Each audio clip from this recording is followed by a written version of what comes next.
तो यहाँ पर श्री कृष्ण बता रहे हैं कि वो किस तरीके से जीव के अंग संग रहते हैं, कैसे जीव उनका अनुभव कर सकता है। यहाँ पर श्री कृष्ण ये बता रहे हैं। तो श्री कृष्ण कहते हैं, उपदृष्टा अनुमंता च भर्ता भोक्ता महा ईश्वरा परम आत्मा इति च अपि उक्तः देहे अस्मिन् पुरुषः परः। यहाँ भगवान कह रहे देहे मतलब शरीर में।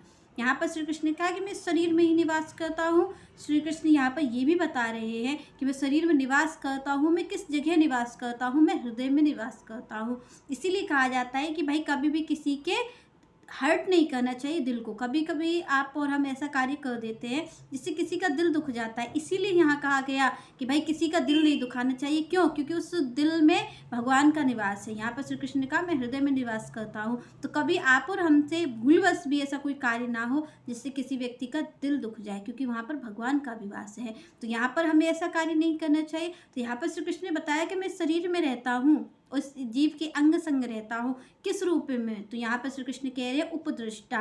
उपदृष्टा मीन्स उसके साक्षी के रूप में। वो जो कार्य कर रहा है उसका साक्षी मैं हूँ। अगर वो कोई अच्छा कार्य कर रहा है तो श्री कृष्ण कहते हैं तब भी उसे ध्यान रखना चाहिए। उसे कोई होर्डिंग्स, उसे कोई बैनर्स लगाने की ज़रूरत नहीं है, क्योंकि साक्षी के रूप में, विटनेस के रूप में तो मैं उसे स्वयं देख रहा हूँ। उसे कुछ दिखाने की ज़रूरत नहीं है। आप और हम क्या करते हैं? आप और हम यही तो प्रयास करते हैं कि हम बहुत बड़े भक्त दिखें, क्योंकि आप और हम सब में भक्ति होती तो नहीं है, पर हम कोशिश तो यही करते हैं कि सारी दुनिया में देख ले कि हाँ हम बहुत बड़े भक्त हैं। तो श्री कृष्ण ने कहा किसी को दिखाने की जरूरत नहीं है।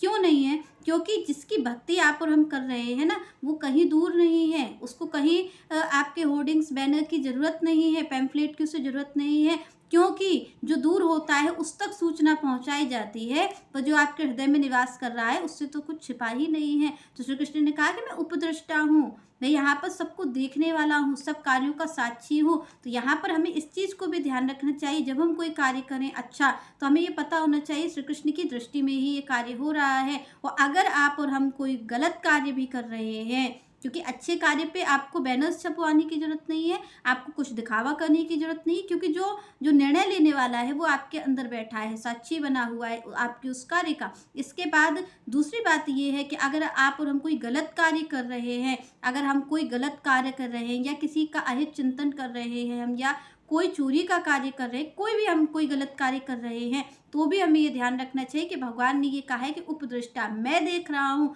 कोई नहीं देख रहा है आपको, पर मैं देख रहा हूँ। मैंने देखा है इस कार्य को कि आपने सही किया है या गलत किया है। तो यहाँ पर आप और हमें ये ध्यान रखना पड़ेगा कि श्री कृष्ण ही हैं। आपको और हमें किसी को बताने और छुपाने की जरूरत ही नहीं है, क्योंकि जो निर्णय करने वाला है वो तो स्वयं साक्षी बन के हमारे हृदय में विराजमान है। आप सबके हृदय में, हमारे हृदय में, सबके हृदय में विराजमान है साक्षी बनकर। उसको कुछ बताने दिखाने की जरूरत नहीं है। और आप देखें, अगर आप और हम कोई अच्छा कार्य कर रहे हैं तो भी उसका फल आ जाता है बिना किसी प्रचार के। आप देखिए बड़े बड़े भक्त हुए हैं, बड़े बड़े भक्तों ने भक्ति की है, भक्ति करने के बाद उन्होंने तो कोई प्रचार प्रसार नहीं किया, फिर भी प्रचार प्रसार हो गया। क्यों? क्योंकि उस कार्य के साक्षी तो भगवान है ना। आपने अच्छा कार्य किया, उसका फल तो वो स्वयं देने वाले हैं। इसके बाद अगर आपने कोई गलत कार्य किया तो आपको कोई नहीं देख रहा है, फिर भी आप देखते हैं कि जो जीव होता है, जो गलत कार्य करता है, उसको दंड समय से मिल ही जाता है। तो